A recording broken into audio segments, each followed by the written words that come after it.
Fala, meus amigos, sejam muito bem-vindos ao canal Eu Evoluo Sempre, o canal que te desafia a ser uma pessoa melhor todos os dias. O meu nome é Luiz Guilherme e este é o programa Desvendando a Bíblia. E eu te convido a ler a Bíblia junto comigo. E o tema do nosso episódio de hoje é o livro de Jó. Mas antes de nós falar sobre o livro de Jó, eu quero convidar a vocês a fazer uma reflexão sobre o livro que nós lemos na semana passada. O livro da semana passada era o livro de Esther. E eu convido vocês a compartilhar qual foi a grande lição que vocês tiraram do livro de Esther. O livro de Esther tem várias lições, mas a maior que ficou para mim foi a lição de coragem e fé de Esther. Esther, ela teve que tomar uma decisão muito difícil no momento que o povo dela estava em perigo. Ela podia encarar a situação e correr o risco de ser retalhada pelo rei, porque já existia uma ordem para matar todos os judeus, e ninguém sabia que ela era judia. Ou ela poderia ficar quieta, ela era rainha, ela era amada pelo rei, mas ela tomou uma decisão de coragem. Na palavra ela fala assim, e assim ela comenta que ela vai jejuar, e ela fala assim, e assim entrarei ao rei, ainda que não seja segundo a lei. Ela sabia que não era permitido naquela época você se apresentar ao rei sem ter sido convidada. Então ela fala, ainda que não seja segundo a lei. E se perecer, pereci. E se acontecer alguma coisa, que assim seja. Mas a minha parte eu vou fazer. Eu não vou me negar diante da minha obrigação, daquilo que eu acredito que eu preciso fazer. Se eu precisar me sacrificar, eu vou me sacrificar. Mas eu vou fazer o que é certo.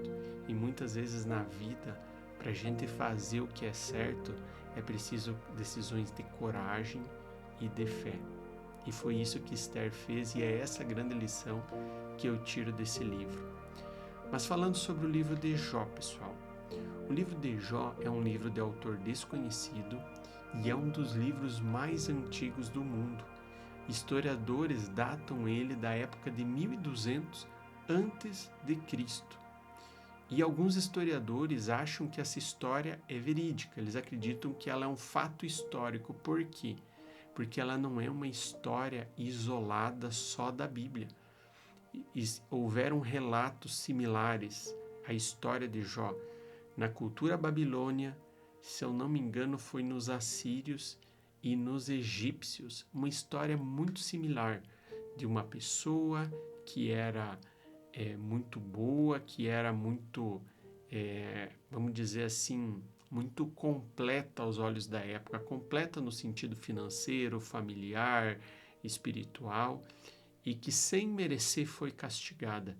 E vários relatos são similares. Então, muitos estudiosos acreditam que essa história é verídica. E essa história, pessoal, é uma história que mexeu muito comigo. E eu confesso para vocês que eu tive muita dificuldade de fazer uma reflexão para trazer aqui para vocês. E essa história que eu vou fazer aqui, o objetivo dela não é trazer respostas definitivas, até porque no final do livro, conforme eu for comentando, que vocês vão entender que nós também temos limitações para compreender. E então, assim, foi um livro muito difícil de ser feito, mas eu acredito que a gente pode extrair uma grande lição dele. E o livro ele aborda uma questão principal, que é: Deus é justo? É uma pergunta difícil, não é? É uma questão, ele traz essa questão à tona, e talvez vocês também já tenham se feito essa pergunta que eu já me fiz, que é: por que pessoas boas sofrem? Por que Deus permite que uma pessoa que é boa, que a vida inteira foi boa, aconteça coisas ruins a ela? Eu acredito que vocês já fizeram essa pergunta. E esse é o grande tema do livro, porque Jó era uma pessoa boa e que passou por muita dificuldade com a permissão de Deus. Então, é diante dessa história que a gente vai tentar trazer algum ensinamento, alguma reflexão.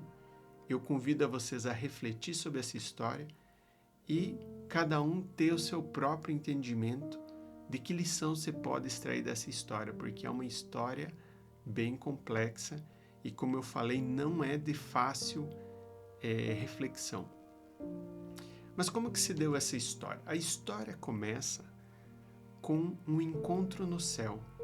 Deus está lá recebendo os anjos para um encontro e eis que Satanás aparece. E no que ele apareceu, eu vou ler agora uma passagem que Deus fala, tá? Então eu vou ler agora Jó capítulo 1, versículo 8. Capítulo 1, versículo 8. Melhor, vou começar no versículo 6. E num dia em que os filhos de Deus vieram apresentar-se perante o Senhor, veio também Satanás entre eles. Então o Senhor disse a Satanás: "De onde vens?" E Satanás respondeu ao Senhor e disse: "De rodear a terra e passear por ela." E disse o Senhor a Satanás: "Observaste tu a meu servo Jó? Porque ninguém há na terra semelhante a ele, homem íntegro e reto, temente a Deus e que se desvia do mal." Olha que interessante, pessoal. Nas palavras do próprio Deus, Jó era uma pessoa íntegra, era uma pessoa honesta, era uma pessoa temente a Deus. E a Bíblia conta que, além de tudo isso, ele era uma pessoa muito próspera. Ele tinha muitos camelos, não muito próspera, ele era o mais próspero financeiramente também da região dele. Ele era o que mais tinha camelo, era o que mais tinha ovelha, e ele tinha 7 filhos e 3 filhas. Então ele tinha 10 filhos no total, 7 filhos e 3 filhas. Então, a partir do momento que Deus faz essa observação a Satanás, Satanás fala assim para ele: "Mas é claro que Jó é fiel. Você dá tudo para ele, você compra ele. Eu queria ver se ele seria fiel se você me permitisse tirar essas coisas dele. Tenho certeza que ele te abandonaria." Claro, eu estou parafraseando Satanás, não foi nessas palavras que Satanás falou para ele. Mas foi mais ou menos isso que Satanás falou para Deus. E Deus permite que Satanás haja e aflija sofrimento a Jó. No entanto, sem que ele o matasse. E o que Satanás faz? Satanás mata todos os camelos, mata todas as ovelhas, todas as mulas, todas as plantações de Jó. E pior, os filhos estavam tendo um banquete numa casa e ele derruba a casa através de um vendaval e mata todos os filhos. E qual foi a reação de Jó a isso? E é isso que eu vou ler para vocês agora. Em Jó, capítulo 1, versículo 20. Olha só.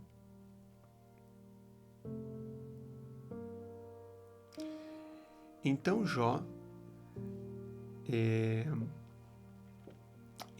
se levantou e rasgou o seu manto, e rapou a sua cabeça, e se lançou em terra, e adorou. Ele adorou a Deus ainda, e disse: "Nu saí do ventre de minha mãe, e nu tornarei para lá. O Senhor deu, e o Senhor o tomou. Bendito seja o nome do Senhor." Mesmo depois de tudo que aconteceu, Jó não amaldiçoou a Deus. E o mais chocante dessa história é que Jó era inocente. O ponto é que Jó era inocente. Jó não merecia isso que estava acontecendo com ele. Porém, Satanás retornou ao céu e falou: Jó, ele só não te amaldiçoou porque ele ainda tem saúde. Se você me permitir tirar a saúde dele, aí ele vai te amaldiçoar. E eu vou ler agora a continuação da história, tá bom? Capítulo 2, versículo 6. E disse o Senhor a Satanás: Eis que ele está na tua mão, porém guarda a sua vida. Então saiu Satanás da presença do Senhor e feriu a Jó de úlceras malignas, desde a planta do pé até o alto da cabeça. E Jó tomou um caco para se raspar com ele, e ele estava sentado no meio da cinza. Então sua mulher lhe disse: Ainda retens a tua sinceridade, ou ainda retém a tua integridade? Amaldiçoa a Deus e morre. Até a mulher de Jó tinha abandonado ele. Porque naquela época existia uma cultura que se a pessoa não era próspera, ou no caso ali se tinha acontecido alguma coisa, é porque se Deus tinha castigado, é porque a pessoa tinha feito alguma coisa. Então até a mulher de Jó tinha abandonado dele. E olha o que Jó respondeu. Porém ele lhe disse: Como fala qualquer doida, falas tu. Recebemos o bem de Deus e não receberíamos o mal? Em tudo isso não pecou Jó com seus lábios. Então assim, no capítulo 1, capítulo 2 mostra o sofrimento que Satanás está infligindo para Jó e como Jó se manteve firme. Jó não se deu por vencido, Jó aguentou firme o tirão. Porém, no capítulo 3, a história começa a mudar. Jó faz um desabafo mostrando como ele estava se sentindo de verdade e lamentando o dia dele ter nascido. E eis que aparecem novos elementos na história. 3 amigos de Jó, que se chamavam Elifaz, Bildade e Zofar, chegaram para consolar o Jó. E os próximos 34 capítulos do livro de Jó é só uma discussão entre Jó e os amigos sobre o seguinte: primeiro, Deus é justo? Segundo, se ele é justo, ele governa o mundo de acordo com a sua justiça ou não? E se ele governa o mundo de acordo com a sua justiça, no caso, a conclusão óbvia é que alguma coisa Jó tinha feito para que ele tivesse sofrendo o que ele estava sofrendo. Só que o que acontece? Em todo esse momento, Jó, ele refutou todos os argumentos dos amigos. E toda insinuação que eles falavam, Jó, você pode ter feito isso, você pode ter feito aquilo, ele se defendia. Porque Jó realmente era inocente. Jó, ele realmente era inocente. Ao ponto que no final do diálogo entre os amigos, Jó já via que não adiantava mais tentar discutir com os amigos, porque eles não acreditavam nele. E ele começou a demandar uma reunião pessoal com Deus. Ele queria conversar diretamente com Deus. Então ele fala assim, e eu vou ler agora Jó 23, capítulo 3 a 5. Capítulo 23, versículo 3 a 5. Quem dera eu soubesse onde encontrá-lo, para ir ao seu encontro em seu tribunal. Exporei a minha tese, a minha causa diante dele, e encheria a minha boca de argumentos. Conheceria as palavras com que ele me responderia e entenderia o que me dissesse. No final, pessoal, ali da discussão com os amigos, Jó, ele acabou se convencendo de que ele não tinha culpa. E que então, enquanto os amigos achavam que ele tinha feito alguma coisa, Jó se convenceu então que Deus é que era injusto e que governava o mundo de uma maneira injusta. Tendo até algumas passagens ele falando assim, que Deus ria do sofrimento dele, enquanto permitia que os ímpios fizessem isso a ele.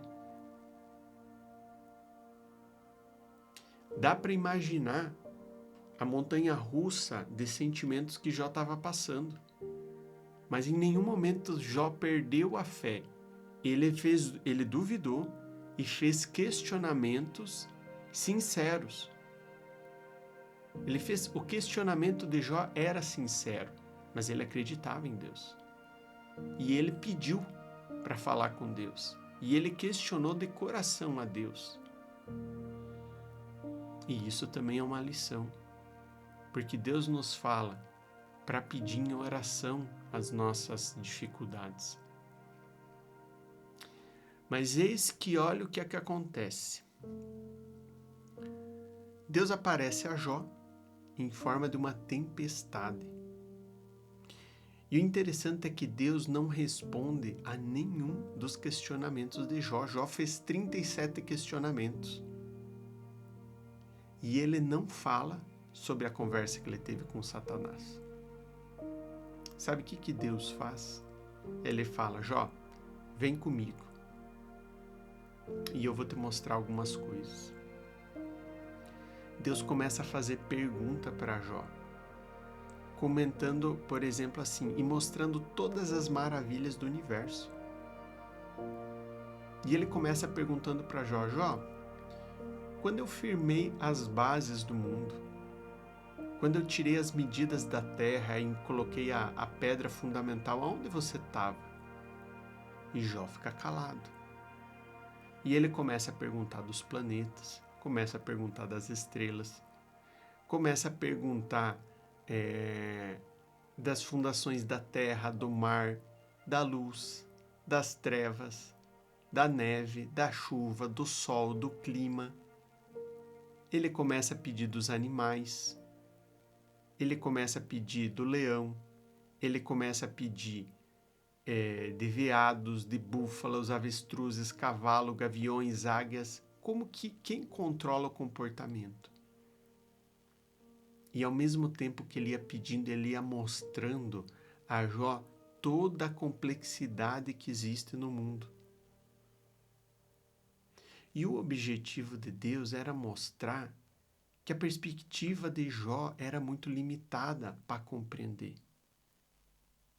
Depois que ele mostrou todas as maravilhas e como o universo era complexo, Jó ficou totalmente calado. Então Deus ele dá mais uma pressão e desafia a Jó a explicar todas essas coisas. E Jó demonstra arrependimento e humildade. A Bíblia diz que ele coloca a mão na boca e diz que isso não se repetirá. Ele fala, não, Senhor, sim, Senhor, entendi, compreendido. Compreendido, Jó? Compreendido. Mas não terminou ainda, vem aqui. Não, Senhor, eu já entendi. Não, vem aqui que eu vou te mostrar mais coisas. Então Deus convida Jó para conhecer duas bestas, uma chamada Leviatã e outra chamada Belmut, que eram duas maravilhas que Deus tinha criado. Elas não eram más, mas elas representavam o perigo. Uma maravilha é Leviatã e Belmut. Leviatã era do mar e Belmut era da terra. Essas feras, elas mostram como o mundo, ao mesmo tempo como ele é bonito e organizado, ele também é selvagem e perigoso. E que tudo isso é necessário para trazer o equilíbrio. Deus poderia, no instalar de dedos, acabar com com essas feras, ou acabar com a maldade ou com a tristeza no mundo. Mas ele estaria quebrando a ordem e a complexidade do próprio mundo que ele desenvolveu. Então é o seguinte, pessoal. Quando Jó termina de ver essas feras, ele estava apavorado. Da primeira vez, quando ele viu as maravilhas do mundo, ele estava admirado, mas ele já estava assustado. Quando ele começa a ver essas feras, ele estava apavorado. Porque ele percebeu que Deus também mostrou um pouco do conflito que existe no mundo entre o bem e o mal. E que ele também trabalha em segredo, mesmo a gente não estando vendo, para manter esse equilíbrio. Da perspectiva de Jó, Deus não era justo. Porém, quando você olha a perspectiva de Deus,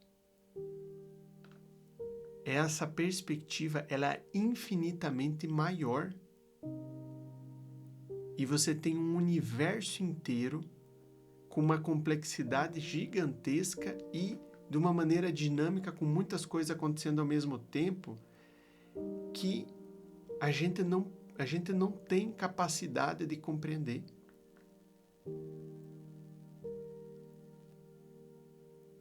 E para você manter todo esse equilíbrio, todas essas decisões a todo momento, é a isso que chamamos da sabedoria de Deus.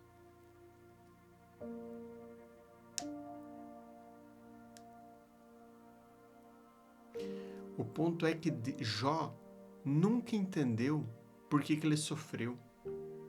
Ele nunca entendeu por que ele passou por aquele sofrimento.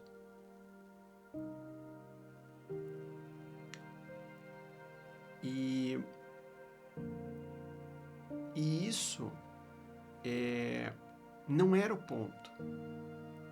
A complexidade de tudo que a gente viu acima não permitia Jó compreender.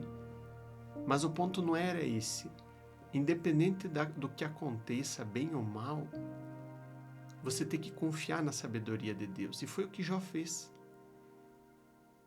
Jó não entendeu por que sofreu. Mas com humildade, ele se arrependeu, ele pediu desculpas e ele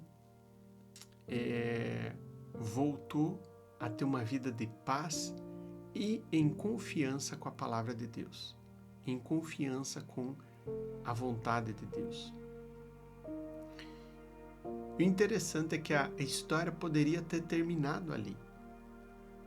A história poderia ter acabado nesse momento. Mas eis que passou-se um tempo e Deus deu a Jó tudo que ele tinha em dobro.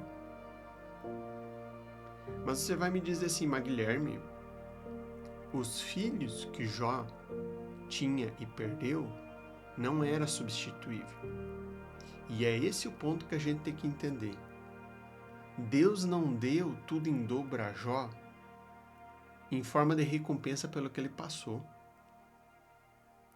O sofrimento de Jó aconteceu devido a uma complexidade de um relacionamento entre o mundo, entre o pecado. A gente tem que lembrar que naquela época Cristo ainda não havia nascido para nos salvar, Deus ainda não havia sido feito carne para nos livrar do pecado e dominar sobre o mundo. É numa complexidade muito maior do que a gente pode compreender. E isso que aconteceu depois com Jó, dele ter em dobro tudo que ele tinha anteriormente, foi uma graça de Deus. Que não quer dizer que ele recebeu por uma recompensa por ele ter sido bom. E a principal lição que esse livro nos traz é o seguinte: não importa o que aconteça com você, bem ou mal, Isso não é punição e também não é recompensa. A gente tem que confiar na sabedoria de Deus. E o grande problema é quando a gente tenta buscar motivo das coisas acontecerem. Muitas vezes a gente acaba simplificando Deus dentro de uma complexidade pequena que a gente consiga compreender. E Deus é muito maior do que isso. O que a gente precisa é confiar na sabedoria dele, independente do que aconteça. Meu muito obrigado a todos que nos acompanharam até aqui. Espero que vocês tenham gostado dessa lição. Como eu falei, é um livro de extrema complexidade. Não foi fácil eu conseguir extrair uma reflexão para trazer aqui com vocês, mas eu acredito que essa lição, para você que talvez esteja passando por um período de dificuldade ou sofrimento e tenta encontrar razões, pode te ajudar muito. Meu muito obrigado e até a próxima semana com o programa Desvendando a Bíblia.